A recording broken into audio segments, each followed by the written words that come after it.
ഞങ്ങക്ക് ഊണുണ്ടോ ഇവിടെ? ഞങ്ങക്ക് ഊണ് തരുമോ? ഊണുണ്ടാ? ഞങ്ങക്ക് ഊണ് തരുമോ? തരുമോ?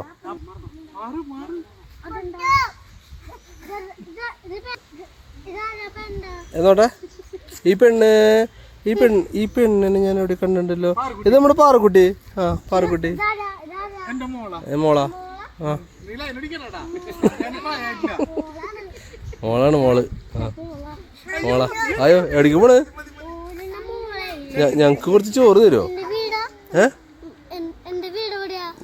എന്റെ വീട് ഇവിടെ മുല്ലശ്ശേരിയിലാ. മുല്ലശ്ശേരിയില്. ആ ഞങ്ങക്ക് കുറച്ച് ചോറ് തരുമോ? മോള് സൂപ്പറാ. മോള് സൂപ്പറാന്ന്. ഞങ്ങക്ക് കുറച്ച് ചോറ് തരും. നീ വാ ചോറ് താ. വാ ഞങ്ങളുടെ കൂടെ വാ. വീണ്ടും കുറെ കാലത്തിന് ശേഷം കാവിലെ ഊണ് കഴിക്കാൻ വേണ്ടി വന്നിരിക്കുകയാണ്. പറഞ്ഞിട്ടുണ്ടെങ്കിൽ ഈ ടേബിൾസ് ഒന്നും ഞാൻ അന്ന് വരുമ്പോൾ ഇവിടെ ഇല്ല. ഈ ടേബിൾസൊക്കെ ഇപ്പോൾ വന്നിട്ടുള്ളതാണ്.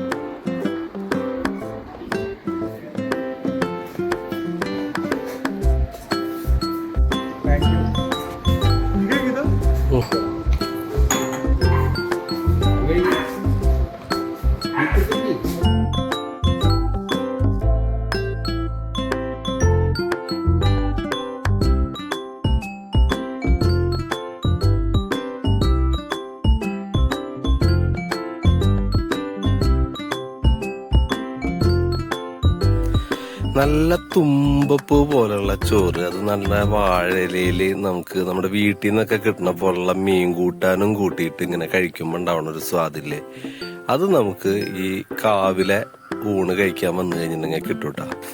നല്ല ടേസ്റ്റോട് കൂടിയിട്ട്, അതായത് വേറെ എന്താ പറയാ അജിനോമോട്ടോയോ അങ്ങനത്തെ ഒന്നും ചേർക്കാത്ത വേറെ രാസപദാർത്ഥങ്ങളില്ലാണ്ട് നമ്മുടെ വീട്ടിൽ നിന്ന് കഴിക്കുന്ന അതേ ടേസ്റ്റോട് കൂടി കഴിക്കണം എന്നുണ്ടെച്ചെങ്കിൽ പുറത്തൊക്കെ പോകുമ്പോൾ, അതായത് ഗുരുവായൂർ വഴിക്കൊക്കെ വരുമ്പോൾ, ചാവക്കാട് വഴിക്കൊക്കെ വരുമ്പോൾ ഇതുപോലെ ചട്ടിയിലുണ്ടാക്കിയ മീൻ കൂട്ടാൻ അടുപ്പത്ത് നിന്ന് നേരെ നമ്മുടെ ടേബിളിന്റെ മുന്നിൽ കൊണ്ടുവന്ന് വെച്ച് തരും.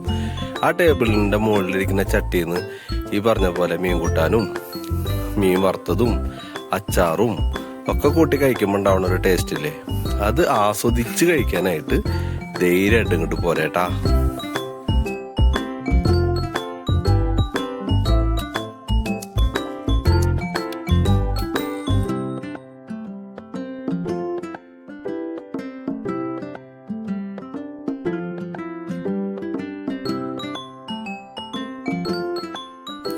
ഇതിനു മുന്നും വീഡിയോ ചെയ്യുമ്പോൾ ഞാൻ പ്രത്യേകം പറഞ്ഞിട്ടുള്ള കാര്യമാണ്, ഇവിടുത്തെ പ്രത്യേകതകളിലൊന്ന് ഇവിടെ അൺലിമിറ്റഡ് ആണ് കേട്ടോ. നമുക്ക് വയറ് നിറയണ വരെ നമുക്ക് ടേബിളിന്റെ മുകളിൽ നിറച്ച് വെച്ചിട്ടുള്ള ചോറും മീൻകൂട്ടാനും കറികളും ഒക്കെ നമുക്ക് നമ്മുടെ ഇഷ്ടത്തിന് എടുത്ത് നമുക്ക് കഴിക്കാട്ടാ, തീരണ വരെ. പിന്നെ അവനവന്റെ വയറാണെന്ന് നമ്മൾ ആലോചിക്കുക. മാത്രല്ല ഇവിടെ ഞാനായിട്ട് പരിചയപ്പെടുത്തേണ്ട ആവശ്യമില്ല, ഒരുപാട് പ്രാവശ്യം നല്ല രീതിയിൽ പബ്ലിസിറ്റി ആയിട്ടുള്ള ഒരു ഹോട്ടൽ എന്ന് പറയാൻ പറ്റില്ല, ഒരു വീട്ടിലെ അല്ലെങ്കിൽ ഒരു ഈ പേര് പോലെ തന്നെ ഇവിടുത്തെ ഉച്ചയൂണിന് മാത്രം കൂടുന്ന ചാവക്കാട്ടുകാരുടെ ഒരു ഫുഡ് കോർട്ടും കൂടിയിട്ടാണ് ഈ സ്ഥലം. ഭക്ഷണം കഴിക്കാനായിട്ട് നമ്മളെ ഇല കഴുകിയിട്ട് കൊണ്ടുപോയ പോലെ തന്നെ ഭക്ഷണം കഴിച്ചു കഴിഞ്ഞാൽ ഇല നമ്മൾ തന്നെ എടുത്ത് കൊണ്ടുവന്നിട്ട് വേസ്റ്റിലിടണം കേട്ടാ. കൈ കഴുകി കഴിഞ്ഞിട്ടുണ്ടെങ്കിൽ പുറത്തിറങ്ങി കഴിഞ്ഞിട്ടുണ്ടെങ്കിൽ നമുക്ക് അതിവിശാലമായ സ്ഥലത്ത് നമുക്ക് നല്ല രീതിയിൽ മാവിന്റെ ചുവട്ടിൽ ഊഞ്ഞാലാടാനും പറ്റിയ സൗകര്യം ഇവിടെ ഉണ്ട് കേട്ടാ.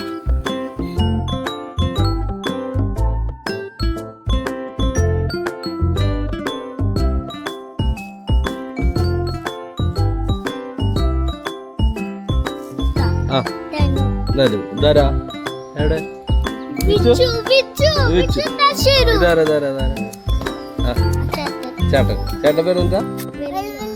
വെളിവില്ലാത്തവൻ. ഏതാ? അതാണ് ശരി.